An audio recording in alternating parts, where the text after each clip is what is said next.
To be here. It's a wonderful evening, and a good crowd. We're thankful to be here with you tonight.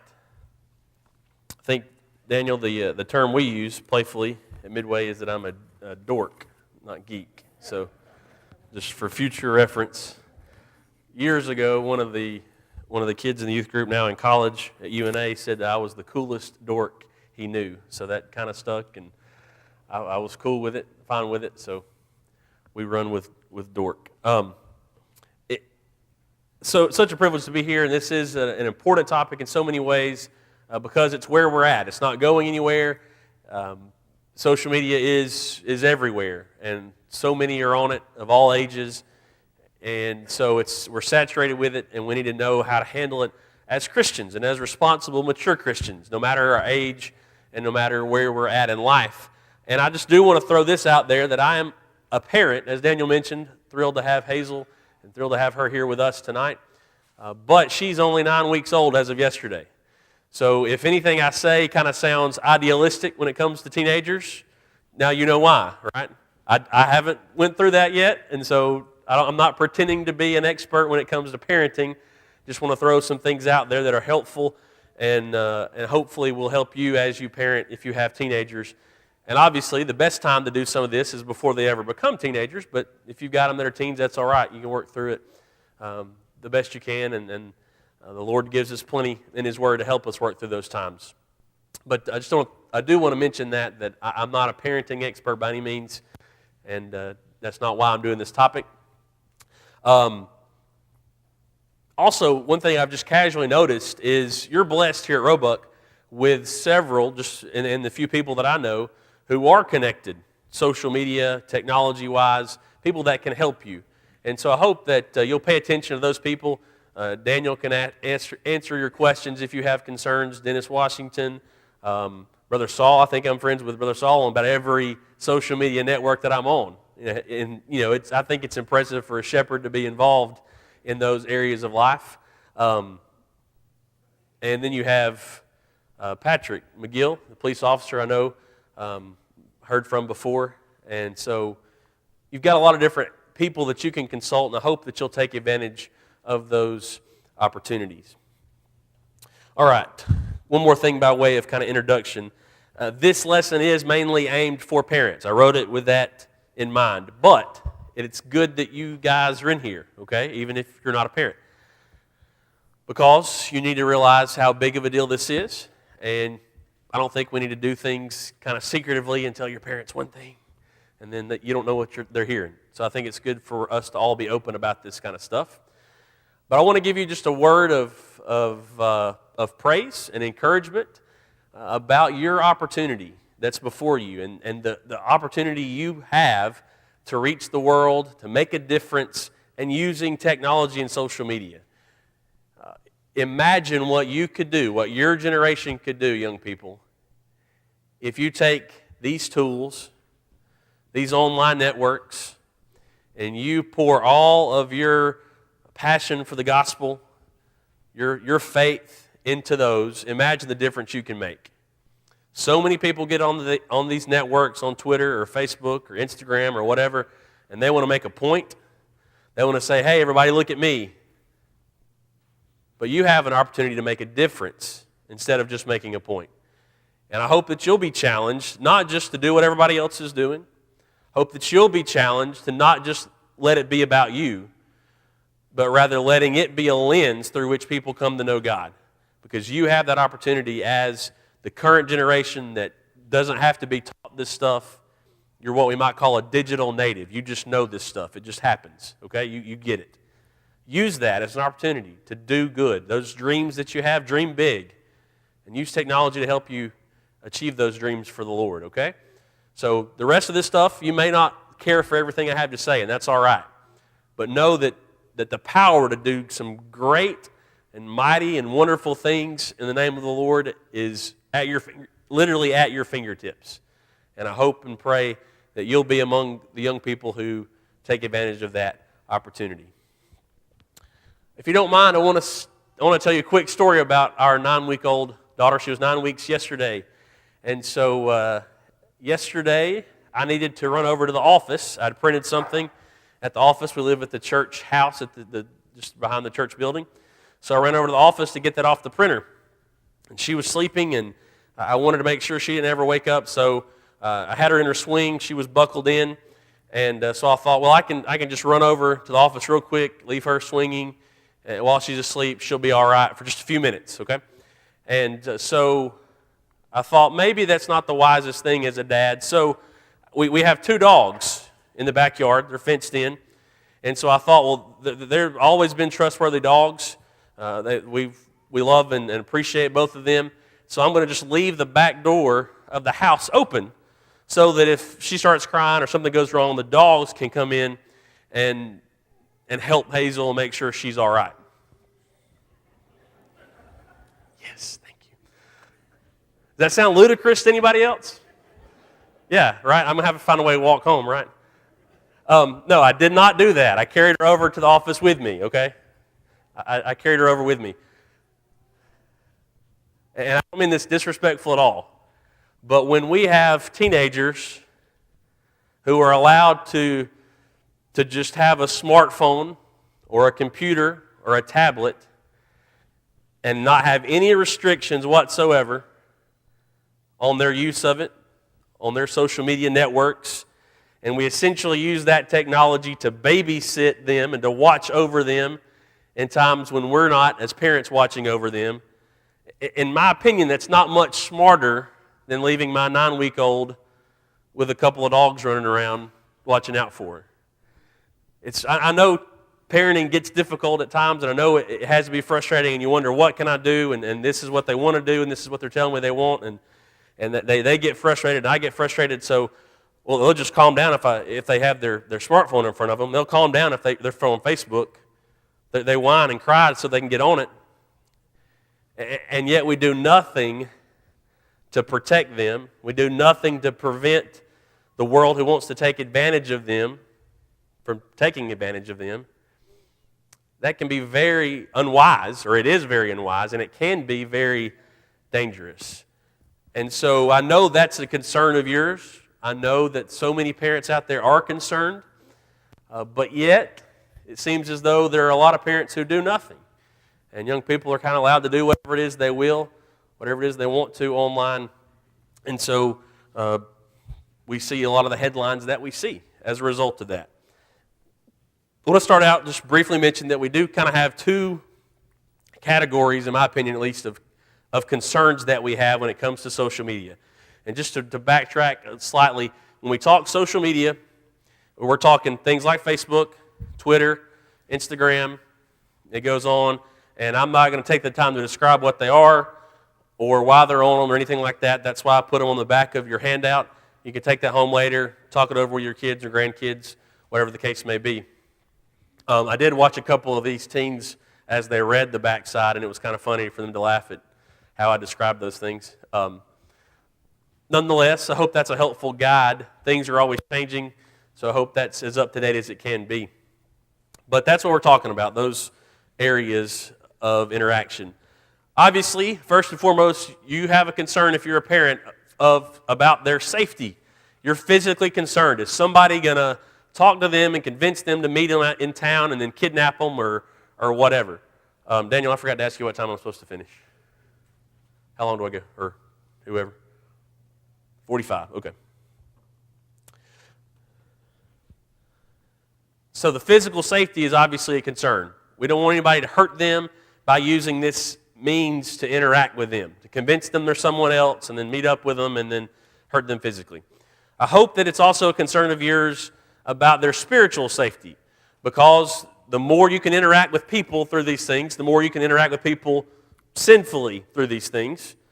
And so while they may never be endangered physically, if they're interacting with someone else sinfully, then that's endangering their soul, and that's unacceptable as well. So I think we're clear on those, but we want to make sure that's a concern. We recognize safety is a concern. So when we work through a strategy, in just a moment, we're trying to keep them safe, trying to protect them. When it comes to protecting our children, really we need to do anything we can to protect them, right? Now the second area is not one we talk about all the time, but it's very real, and it probably applies more than even the safety. Okay, we think about the safety, gets the headlines, but what about some unhealthy behaviors? The actual disorder, internet addiction disorder, the year 2013 has been added to the official handbook of the American Psychological Organization.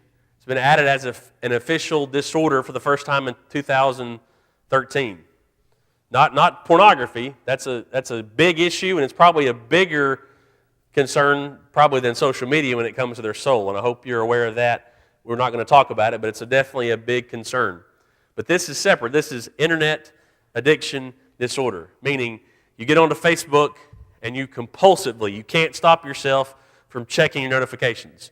Or you can't stop yourself from opening Twitter on your smartphone. You just got to check, see if just one more person's responded to you. Okay, that's clinically, they're still studying it, still trying to work out the details, but they're actually starting to recognize it officially this year. 69, hold up. The average American lifespan in 2000, so just 12 plus years ago, average American attention span in 2000 was 12 seconds. 12 seconds. 2012, the average American attention span is 8 seconds. The goldfish average attention span is 9 seconds. And that's not making a judgment, that's just making an observation that in 12 years, the attention span has dropped 40%. And that happens to coincide with the social media era because it affects behavior, it affects the brain. They've measured our brains when we interact online, and every notification, every red little number in Facebook, every interaction on Twitter, every time we get a notification of some sort and we click that, our body releases dopamine in the same way that it might release that for other addictive behaviors with substances and so forth. Maybe not the same level, same strength, but still releases that shot of feel-good fluid into our brains and into our bodies to say, ooh, somebody noticed me. Ooh, somebody responded to me. So physically, chemically, it can alter our behavior. So that means that young people, adults, are ripe. The situation is perfect to create an addictive behavior, to create a compulsive behavior. It's interesting, I think, that we act often compulsively and that we get ritualized, but a lot of people act impulsively online, don't they? Where they don't even think, they just act. So it's very interesting to observe how it affects behavior. And maybe this is extremely interesting. 43% of teenagers say they wish they could just unplug sometimes and not be online at all. Now, if you're an adult and you're not really into it that big, social media, whatnot, you might think, well, why don't they just unplug and put it down, turn it off, get off of it? That kind of plays into what we're talking about. If they've conditioned themselves enough that they kind of need that rush and need that interaction and need that attention, then it can kind of create those addictive, compulsive type behaviors. And then we're not making a judgment on people that get that way. It's not a bad thing, it's just the way it happens. But we want to make sure it doesn't get extreme.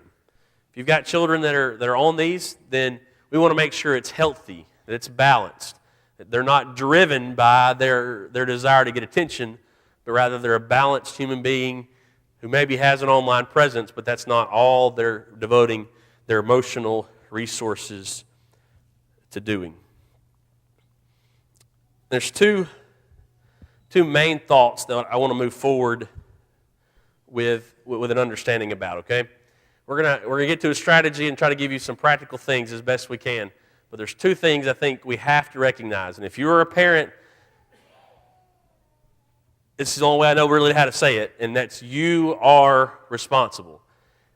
If you recognize you're responsible for their physical well-being, for them to eat every day and them to get sleep and them to be dressed and them to be clean and to go to school and to study. If you recognize that's your responsibility, you need to also recognize and remember that it's your responsibility to protect them from these dangers.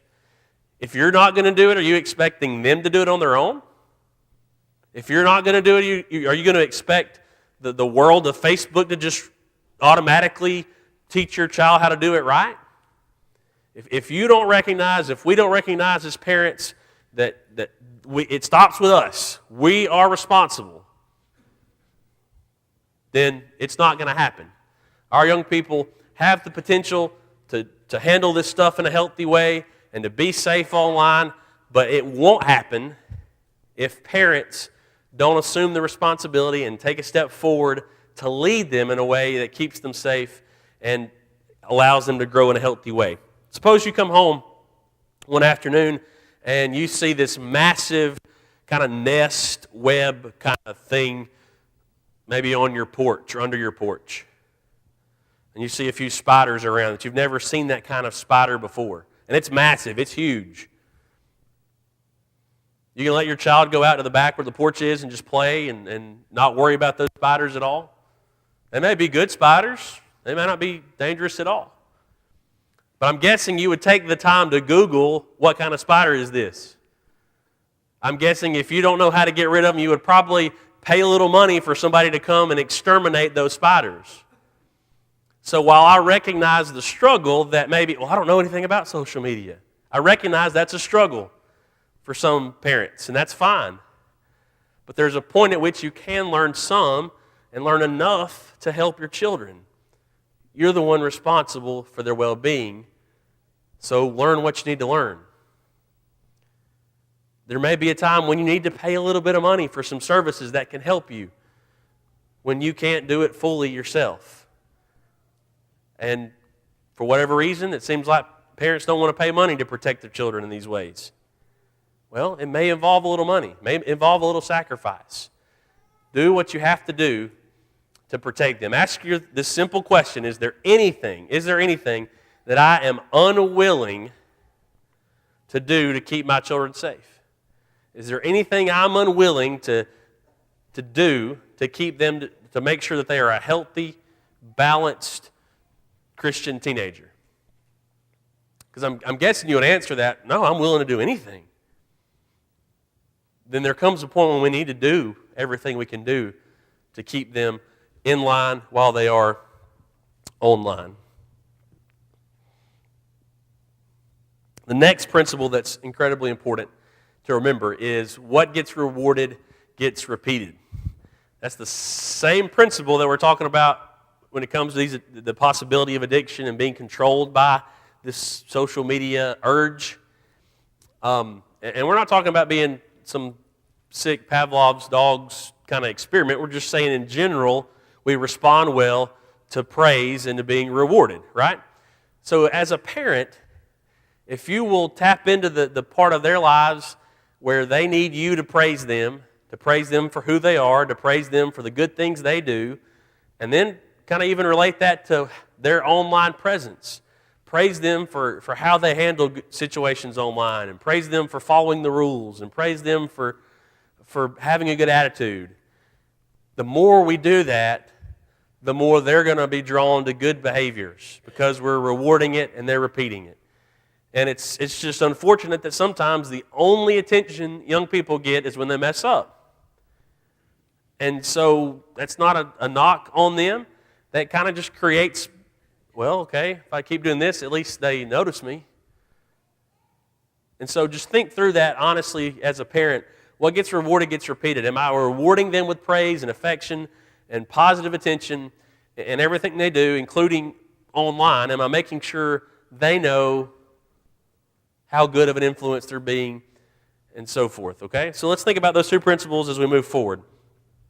Strategy to how to protect them both physically and spiritually, but also protect them emotionally, helping them be a healthy, stable, mature Christian online.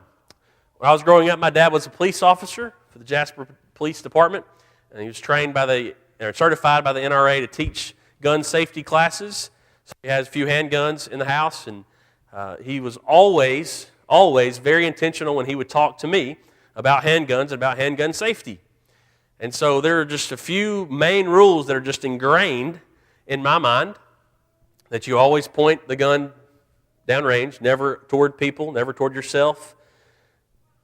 Even when you're changing ammunition or whatever, it's always pointing away from you, always pointing away from people. Even if you're convinced it's empty, you never point it at somebody else. You never store it loaded. All these kind of things just ingrained into my mind. Here are some suggestions, and some strong suggestions even, as to how to make sure that you're safe with a gun. I was taught those from day one. But what's also interesting is, even as I got older, even as I was a teenager and had always proven myself to be trustworthy when it comes to listening to those boundaries about handguns, my dad kept his guns and ammo separate. He kept them locked inside a closet, inside a case or a vault safe of some sort, locked box inside the closet. He knew that I knew the rules. He knew I knew safety. It's not that he didn't necessarily trust me, but he knew that if I ever crossed one of those boundaries just one time, the results could have been dangerous. They could have been deadly. And so he gave me several boundaries that I needed to stay within. But then he also gave me some barriers that made it difficult or impossible to have access to those guns. And so it's that kind of two-pronged approach that I think is very important for parents and for families to have this agreement about when it comes to social media, online presence, that kind of thing. Okay, so you're driving down the road, you've got the white line on the outside. That's a boundary, right? It's there to help you. It's there to keep you in the right spot. But you can cross it, but it's there to help you. You also have a guardrail at certain places. It's a lot more permanent than that white stripe that's painted on. So if you cross the boundary of the white line, you end up hitting the barrier of the guardrail. So that's the approach we're going to use from this point forward. Boundaries are things that you sit down and you talk about with your children. You talk about with them regularly. You agree upon them together. That generally you're going to protect them and keep them safe. But you as a parent need to have some things in place so that if and when they cross a boundary, or if and when a friend of theirs crosses a boundary, if and when they just happen to be a teenager and see what they can get away with, or they just kind of have a brain lapse, you need to have some barriers in place that will keep them safe and make sure that you are remaining responsible for their lives, since you are indeed a steward of their lives. General boundaries, suggestions that you may think of more, that may be better ones for your home, but these are some good places to start. Their age. Are they old enough to get online? And let me just say, there are rules in place for a reason, most of them legally for these network sites, social network sites. But if you allow your child to lie about how old they are to get onto Facebook or Twitter, or if you lie for them as their parent, how can then you then get upset with a 40-year-old who pretends to be 16 and chats with your child, lies about his age? I'm imagining that situation would upset you, that somebody would lie about how old they are to kind of get in good with your child, but then you help them lie to get onto Facebook? That's a question you've got to ask. Somebody also said, what happens when you allow your 10-year-old to get onto Facebook when they have to be 13, and then when he becomes 18, he goes and gets a fake ID saying he's 21? Are you going to get upset at him for doing that? That's just something to work through, to think about. But those are in place for a reason, and you need to respect those, and you need to be mindful of them. Okay, location and hours. Just a couple of years ago, this was kind of a pretty good one to say, keep your computer in a public place in your house, a public room, maybe the living room or the dining room kind of area, and it never leaves that room. You don't carry it to the bedroom. That's a good suggestion. That still is a good suggestion. Except a lot of kids now have computers in their pockets, right? They can do more with their smartphone, a lot easier really than they ever could with a computer. So you have to set some boundaries. Where can you be on it at? Maybe smartphone best route probably is some hours. Okay, we're going to cut it off during dinner time because we're going to talk in person like real people do. Always have done since the dawn of civilization. We're going to talk. We're going to cut it off at 9 p.m. or cut it off at 10 p.m. We're going to leave it off until 6 a.m. or 8 a.m., okay? Just suggestions, throw those out there. And I know young people, y'all don't probably like that one, okay? I know late night's the fun time online, but again, a boundary that helps you. Parents, work through this with them and give them a boundary that will protect them. Check in who they follow. Check in who are their friends. If there's a stranger, that's kind of a red flag. I've never known this guy, and, be aware of who they're friending, who are they following, who is influencing them. Sit down with them and tell them, have this conversation. Here's what an appropriate post looks like. This is somebody who's doing something good with social media. This is good. Spell it out for them. Don't just get on to them when they cross the line. Spell out what's good and make it specific as possible. If there's a chance to show what an inappropriate post or response is, tell them, hey, this is why this crosses the line. This is just not appropriate. Not the best time. This is not the best way. Have those open conversations as often as you can. And these boundaries, like I've said, they need to be ahead of time as much as possible. Because if you can agree to these things when the emotions aren't high because of a situation, then you'll be better off. If your child posts something that they shouldn't have posted and you've never sat down and talked with them about it, and then you get on to them, you might still need to get on to them, but you need to recognize that's going to be a harder conversation because you haven't established up front, here's what's a good principle. Here are things to avoid. Here are good things to do. So think about those things. Other boundaries need to be put into place. And I struggle with this one because this needs to be a deal breaker. If your child has one account that you know about, and you keep going and checking that account, and it posts a few times a day, and it's all happy, wonderful, encouraging stuff, and you have access to that account, maybe a password or something, and then you find out that he or she has another account that all his or her friends know about, but you don't know about, that's a pretty big deal breaker in my opinion. That's deception, that's trying to get away with something, and so you need to have a boundary that just says, hey, I'll work with you through whatever we face. But we got to be on the same page. We got to trust each other, so one account. You cool, right? If you create another account without us knowing about it, that's bad. Okay, it's a deal breaker. That's something that's a very bad thing to do. All right, another boundary to be mindful of. You need to stay aware of everything they're doing online. But they don't have to know.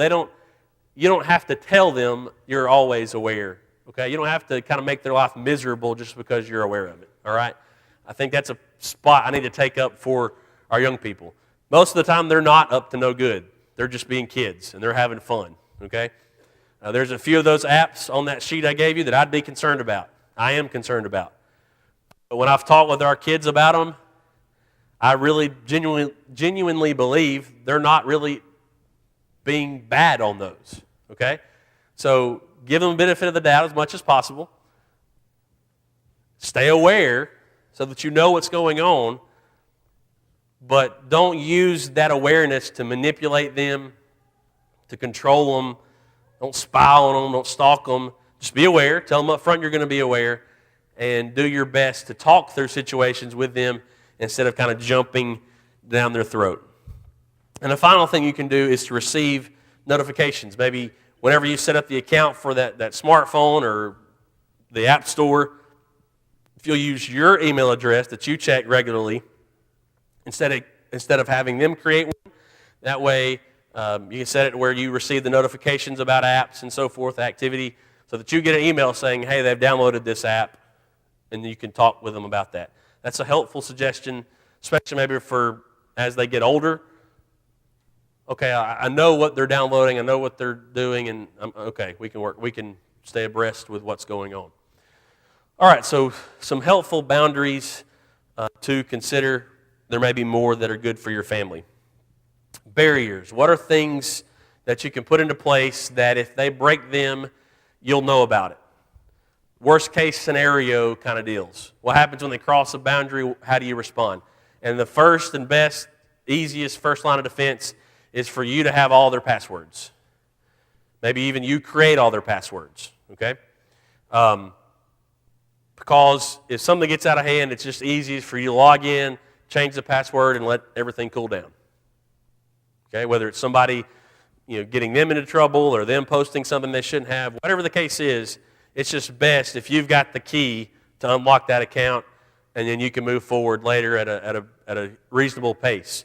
But if they have the password and you don't know it, then they can post whatever they want to post. They can keep posting. They can keep going, and it's just better if you've got access. Now, if that seems a little strict to you, I know it does to y'all. If that seems a little strict to you, there is a major college football program in this state that approximately probably half of you root for on any given Saturday. We have an assistant coach for Walker High School that's a member at Midway, and he said he has a friend who works in that athletic department, and he says that every position coach at that school, on that football team, every position coach has every player whom he coaches, so the wide receivers coach, has all the wide receivers' Twitter passwords. So if he retweets something that he shouldn't have, he can log in and shut that thing down and just let it blow over, right? So it may seem strict, but yet one of the major college football programs in our state says this public perception is a big enough deal for us to have their Twitter passwords, okay? So I found that pretty interesting, and it's just it's a first line of defense that's kind of the last resort. Very basic thing. There are some paid services. Right now, they're not directly helpful with social media as much as they could be. I have a guess that they will get better and better in terms of that, but they can be very helpful in terms of time management and especially pornography. And Amanda and I, we use Covenant Eyes, and we have to pay a little bit per month, but we have several accounts with some friends from college. Covenant Eyes, that should be on your sheet. The more usernames you have in one account, the cheaper it gets per username.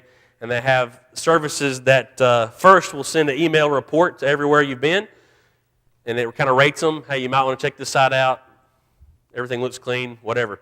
Very helpful service. They also have a filtering service that the younger children you have is especially helpful. That way, if they do try to access something they shouldn't have, or if they accidentally stumble on something, it just blocks that website from popping up altogether, and it will send you an email telling you, hey, this site was attempted to be accessed, and we blocked it for you. So be willing to spend some money, just a little bit of money, not much at all, just a few dollars a month to make sure they're safe. That will help some on the social media if you can kind of track what time they're spending. And they both of those are listed on the sheet, I think, have mobile apps. So they're getting mobile. They're aware of the concerns that are there from the mobile perspective. A few more things. It comes to a point where it's okay if you take it away from them. I don't think I probably have to tell you about this one. I think it's important to do as much as you can before you do this. Don't just rush to the barrier, oh, give me your phone. But it's okay to take it away too, okay? So no, if I take it away, then they have to kind of respond here. But just be mindful of the attitude you use when you do it. Take advantage of parental controls and settings.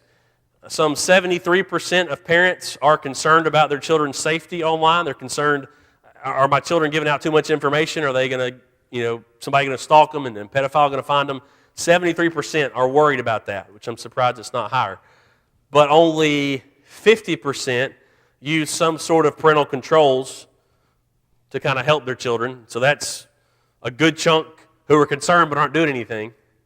And some 33% of parents have not walked through their privacy settings, say on Facebook or Twitter, with their children, saying, here's what we should check to make sure that too much information about you is not out there, okay?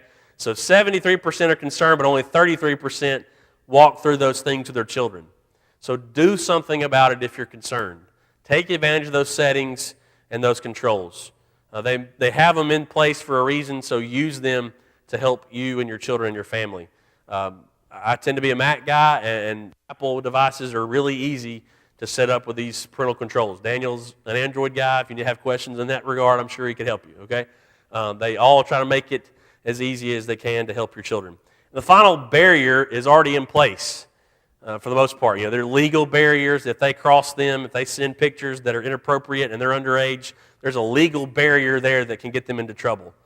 And I know this is extremely difficult sometimes, but allow those natural consequences and barriers to take place. If they say something stupid online and they get suspended for a week from Twitter or something, let them serve that suspension. Don't try to get around it and create another account and all that kind of stuff. Allow those suspensions or those consequences to work. As we wind down, last week, remember SEC Media Days were here in town in Birmingham, and one of the best portions of the interviews was from Les Miles, as it typically is, but they asked him, how are you handling Twitter with your players? Have you ever considered banning your players from Twitter to make sure they don't say stuff that's inappropriate or run their mouths about football and all that kind of stuff? And he had a very funny answer in many ways, but he basically said, I don't know why we would ban it, because almost everybody else is on it. LeBron James is on it. These big stars are on it. They're online. If we ban them, then they go into the NFL. Guess what? They're going to get on it. So he says, if our mission is to raise and to train and to teach these players to become respectable men, then shouldn't we teach them how to be respectable men on Twitter? Shouldn't we teach them how to be respectable men online? That's kind of the gist of what Smile said, was we need to be the ones that take advantage of the opportunity to teach them to be respectable young men. And so that's kind of the same place we're at as Christians. We could keep them away from all this stuff, or we can use these as a tool to help them be mature Christians and be mature Christians online. If we're not going to help them create that positive influence, if we're not going to help them to create positive attention toward the Lord, toward His work, toward His church, if we're not going to help them learn to be evangelistic online, then who's going to do it? If the home and if the church don't partner together to make sure that this generation maximizes its potential, then nobody's going to do it. And you don't have to know everything about it to encourage them to do that, okay? We can work together, and we can put them in good situations, and we can talk through them openly and honestly about attitudes and so forth, and help them be the young people they can be when it comes to anything, but especially online. Now, the reason I gave you the handout was because I was completely 100% certain I would not get to everything I wanted to get to. So I wanted you to have a way to carry all that back with you. So that other side of the sheet that we did not cover, very helpful stuff, in my opinion. I think social media, online, technology, they're what's here. It's here to stay. It's not going anywhere. So how can you use those in your home as teachable moments? What subjects do they automatically bring up that you can talk about with your children? And so I listed as many of those as I could think of. Hope that you'll consider those and the scriptural support for those as you move forward with this lesson and with this idea. Hope that's been helpful. If you do have questions, I hope that you'll feel free to ask. Put my contact information there at the bottom in case you have further questions, and I would love to help you however I can. And it's been a pleasure to be here with you tonight.